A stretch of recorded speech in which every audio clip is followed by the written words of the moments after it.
Olá, muito boa noite para todo mundo. No serviço estradeiro de Tangeu Mestiço, a comitiva viajadeira do Terra Viva DBO na TV levou quase uma semana para sair do Retiro da Santana e chegar na estação da Sorocabana para fazer a embarcação da boiada. E agora que a empreitada está terminada, a peonada quer saber de fazer comemoração em folia violeira, que vai ser começada agora com a recitação da nossa prosa abrideira do dia. Se a companheira fazendeira tiver aí alguma questão mal resolvida, empatando o andamento da lida, não carece de ficar se roendo em consumição, porque a gente está à disposição para ajudar a campear a solução. E se a precisão for de esticar a vista para saber, desde já, o que é que vai acontecer com a negociação de gado um pouco mais para frente, o jeito mais seguro é prestar bem atenção na nossa sessão a respeito do mercado futuro. Confira.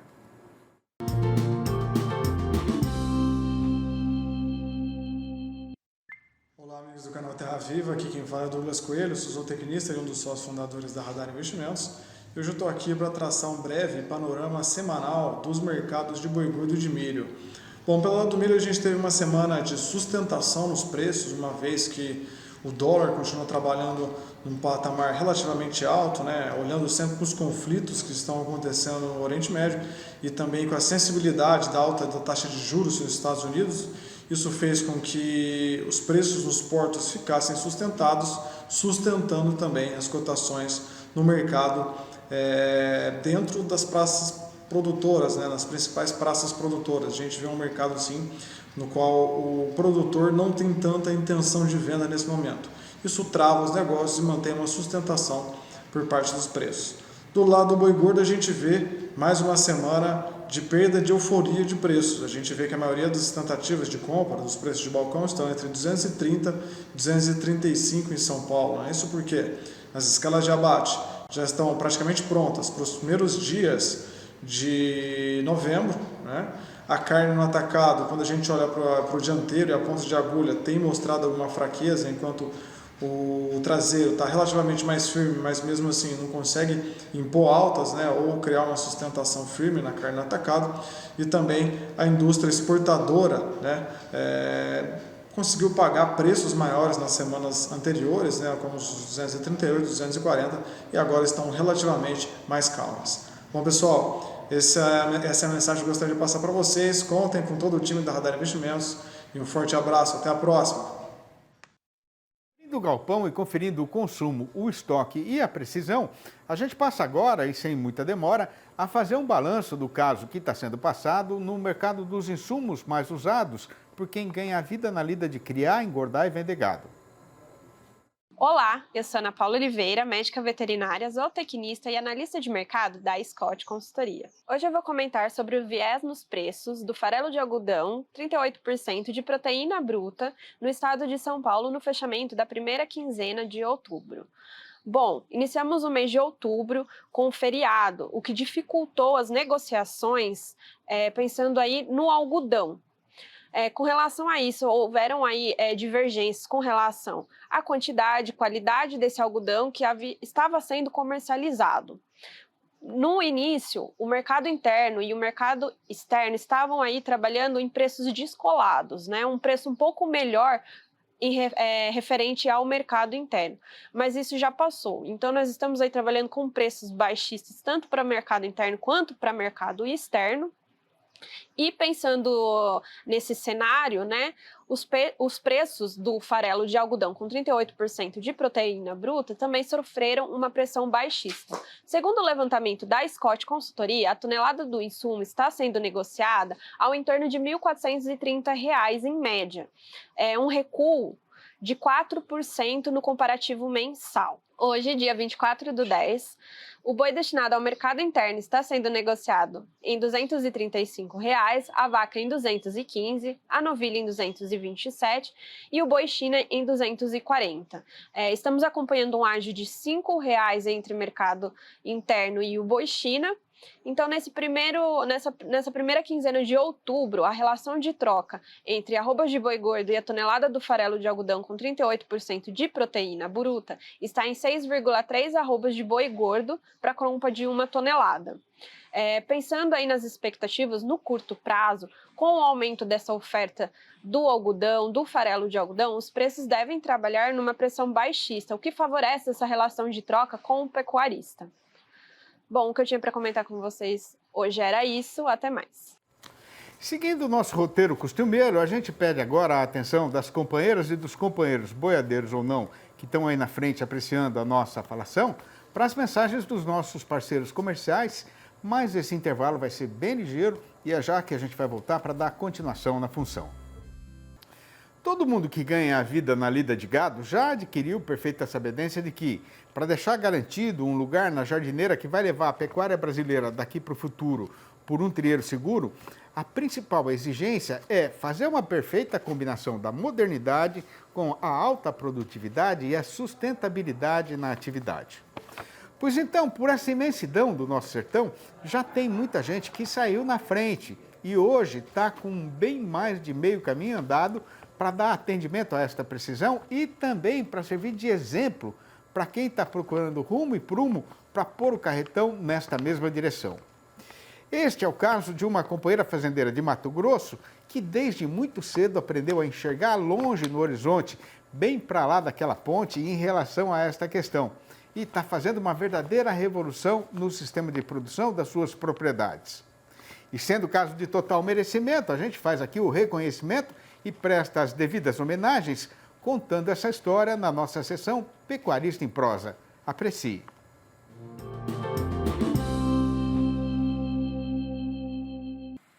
No Pecuarista em Prosa de hoje, eu tenho o prazer de receber a pecuarista e zootecnista Marina Pergo Vilela, que possui aí propriedades em Cuiabá, Rondonópolis e Tangará da Serra, atuando na produção de recria e engorda. Seja bem-vinda, Marina, ao Terra Viva DBO na TV. Oi, Flávia, tudo bem? Obrigada, eu que agradeço o convite. A gente que agradece a sua participação. Para a gente começar aí o nosso bate-papo, vamos falar sobre sustentabilidade. A gente sabe da importância de fazer uma pecuária cada vez mais sustentável, né? Quais são os projetos, ações aí na sua fazenda que vocês aplicam para essa questão? Bom, Flávia, a sustentabilidade é o maior gargalo agora, né, que a gente vem trabalhando e é o que a gente mais fomenta dentro da nossa produção. A nível social, nós temos muito treinamento e capacitação de equipe, nós temos bastante eventos e coisas que a gente faz para agregar sempre a família das pessoas que colaboram com a nova PEC, né? Na parte ambiental, sempre resguardando nascentes, sempre fomentando o bem-estar animal, águas tratadas de qualidade, manejos adequados, treinamento de equipe sempre voltada para manejos, seja sanitários, embarque, desembarque, né, os protocolos necessários para manter um animal saudável dentro da propriedade. E tem também a questão econômica, né, porque a gente tenta investir, fazer o melhor possível, mas precisa se pagar a conta da pecuária. Então, todos os nossos processos são embasados em planejamentos anuais, planejamentos táticos ao longo do mês, né, com acompanhamento, temos parceiros, consultorias que ajudam a gente a medir bastante todo o quesito de produção, visando sempre o bem-estar animal, social e fazendo com que a pecuária seja da melhor forma possível aplicada dentro da fazenda. Exatamente, Marina. Planejamento é fundamental para o pecuarista para dar sequência aí de sucesso na sua fazenda, né? E para a gente ter um gado de qualidade, como você já comentou, é necessário ter nutrição e bem-estar animal, né? Quais são as ações aí que vocês usam na sua fazenda? Flávia, dentro das propriedades, a gente utiliza muito da TIP e da RIP, que são sistemas intensivos de produção a pasto. A TIP com terminação e a RIP com recria. Isso faz com que a gente fomente muito o manejo de pastagem. Então, o nosso manejo de pastagem, ele parece um rotacionado com um pouco de diferencial dependendo do tamanho da área. Algumas fazendas possuem pastos um pouco maiores por questão de logística, de estrutura, mas sempre com ração no coxo, ração de qualidade, dietas, pasto e água sempre bem tratada. Então, a gente tenta dar a melhor condição de vida para o animal enquanto ele estiver dentro da propriedade. Legal, Marina. E você e sua família têm 5 propriedades aí espalhadas pelo Mato Grosso, né? É muito gado, como a gente pode ver nas imagens. E, claro, é preciso ter muita mão de obra, o que é um desafio, né? Conta pra gente quantos colaboradores vocês têm e como é liderar tanta gente. Bom, agora a gente conta de 80 a 100 pessoas, mais ou menos, na equipe, né? Dentro de todas as fazendas. Nós trabalhamos num estilo um pouco mais empresarial, né? Então, assim, nós contamos com um escritório central que fica em Rondonópolis, onde a gente tem as diversas áreas, né? Departamento de RH, financeiro, originação. Então, assim, a gente criou uma estrutura de empresa para dentro das fazendas, além de toda a parte hierárquica que a gente tenta trabalhar também. Então, cada um na sua função, cada um dentro daquilo que pode ajudar, que pode fomentar o crescimento, sempre com uma boa comunicação. Então, respeitando os limites, dentro do que cada um pode fazer, mas trabalhando sempre uma questão de hierarquia focada em resultados. E vocês oferecem algum tipo de treinamento específico para esses funcionários? Algumas ações aí dentro da fazenda de vocês para esse treinamento na questão da pecuária? Sempre existem muitos parceiros, né? A gente não trabalha sozinho, eu acredito que a pecuária precisa de mãos a todo momento, então a gente conta sempre com treinamento de equipes, de parceiros aí de empresas, sempre tentando trazer capacitação para dentro da fazenda e para os funcionários. Além dos cursos que a gente faz, né? Cursos, MBAs e o que tiver ao nosso alcance para estar produzindo e ajudando a turma a alavancar. O trabalho de vocês é em família, né? Como foi aí o processo de sucessão familiar para vocês? Bom, Flávia, nós ainda estamos em um processo de sucessão. Eu fico mais na parte de produção, bem na parte de fluxo de abate. Eu conto com minha irmã, que está na parte administrativa, dentro do escritório, e o meu pai, que é o que comanda tudo. Então, existem alguns viés, né? Contras, prós, né? Mas dá para fazer um trabalho legal, sim. Cada dia a gente se envolve mais, estuda, capacita, e entre altos e baixos a gente vai se ajustando, porque família ela pode ser complicada, mas ela também tem muito mais facilidade em muitos quesitos aí. Legal, Marina. E além disso, você também é formada em zootecnia, né? Conta pra gente aí a importância de ir além da porteira, né? Sim, eu sempre gostei de fazenda, fui criada nesse meio, escolhi a zootecnia por ver meu pai produzindo, sempre fazendo um diferencial dentro da pecuária. Então, a ideia foi entrar e trazer um pouco de novidade. Então, eu gosto muito de me capacitar. Acredito que a sustentabilidade é o gargalo número 1 para uma boa produção. Então, sempre estudando, praticando, vendo para fora da porteira. Então, é interessante estar sempre em contato com o mercado para estar sempre agregando dentro da porteira. Marina, foi um prazer te conhecer um pouco da sua história, da sua família. Desejamos cada vez mais sucesso e seja sempre bem-vinda aqui ao Terra Viva DBO na TV.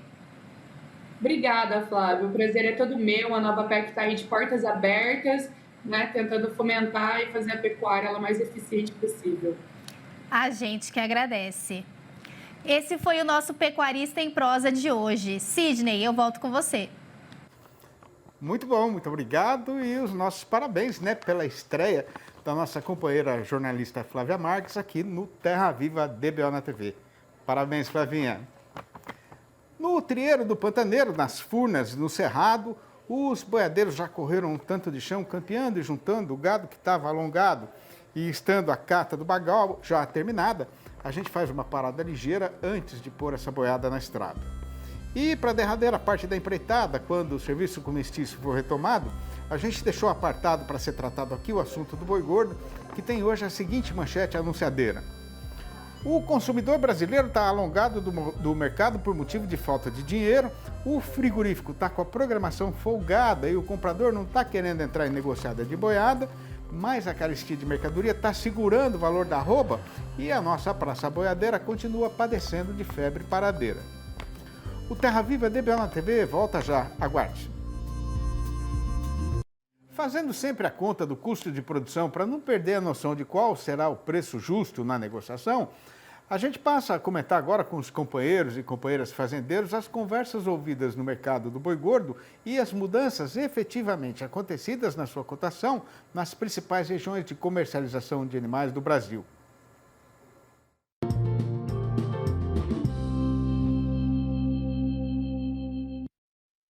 O que está sendo passado é que, faltando agora só mais 2 dias de serviço para arrematar o mês presente e começar o seu subsequente, que é o penúltimo do calendário, o 2023 já entrou para a história como o ano em que o tempo aprendeu a voar, que é para não deixar ninguém duvidar de que ele é o mais ligeiro do que o cavalo do rei dos parelheiros.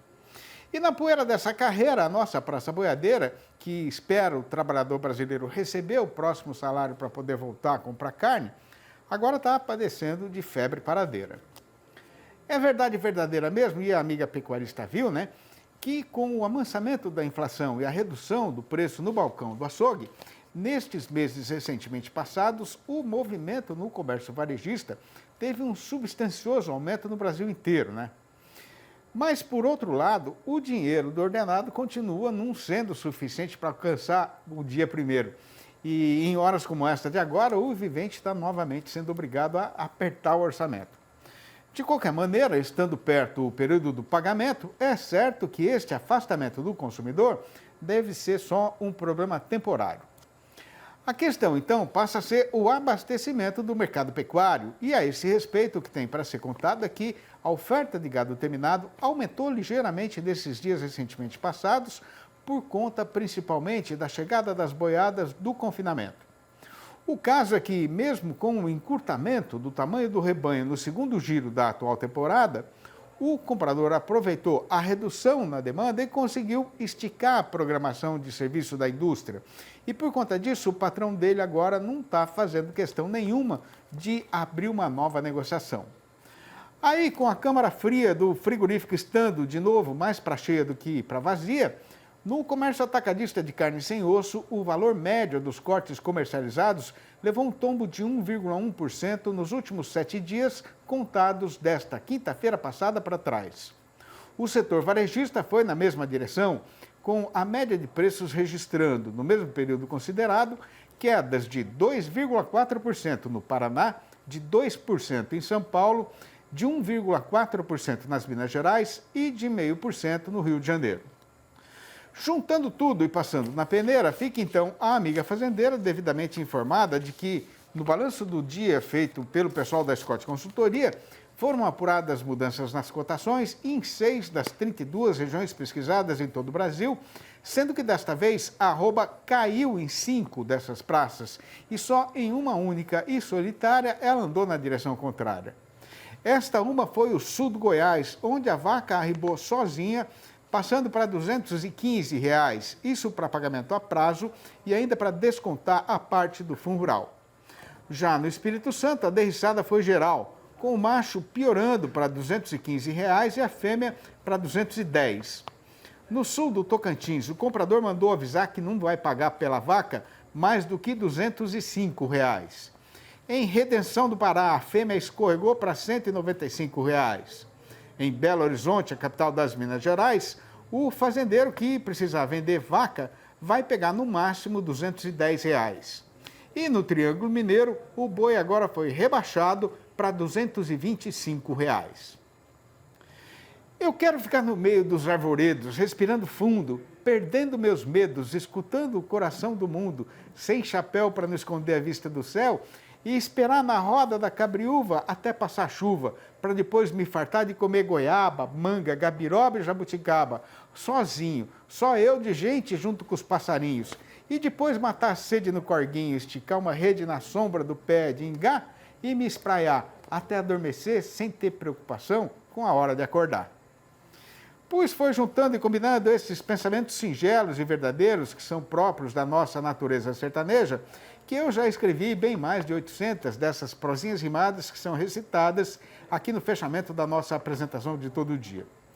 Aí, para não arriscar de perder ou mesmo de esquecer, foi tudo ajuntado, organizado e publicado nos 4 livros da minha série Versinhos de Caipira, que desde então já deram 3 voltas e meia no chão do sertão brasileiro.